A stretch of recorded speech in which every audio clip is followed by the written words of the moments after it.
Alright, so here's some eye gels. It's a very nice Supraglottic device, and you can see they have several sizes. This isn't all of them, but they range from 1 to 5 with a couple of half sizes, 1.5 and 2.5. They tell you the weight that they work for right there, and you can see the contrast between these and the other Supraglottic devices that have these inflatable balloons to help with sealing. In contrast, these have no inflation and rather have a kind of soft rubber compound here. That tube there, that's for the gastric tube if that is required later. Other thing to notice here, there is a line here. That's the typical depth, which that will line up with the patient's teeth in general, but it can be a little bit off too based on the patient.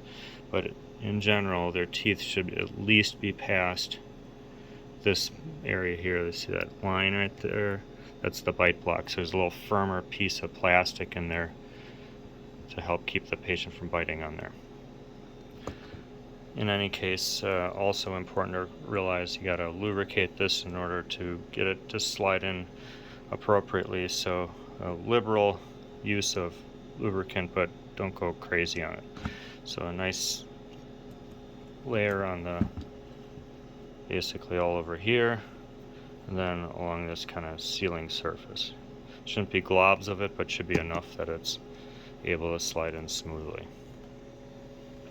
So now that I've assessed that this patient is adequate to accept the airway, meaning they don't have a gag reflex and they are going to require airway protection and breathing, I have adequately lubricated the tip of the eye gel, and then I'm going to go ahead and open the mouth. Most of the time you do not need to place your fingers within the patient's mouth. The only exception would be as if the tongue is in the way, but try to avoid that. Opening the mouth, gentle insertion, and then it should slide. You might feel a little bit of resistance before it gets to the final point, but at the end there should be definitive resistance, meaning you can't push any further. Do not force it, but good firm pressure until there's no more resistance.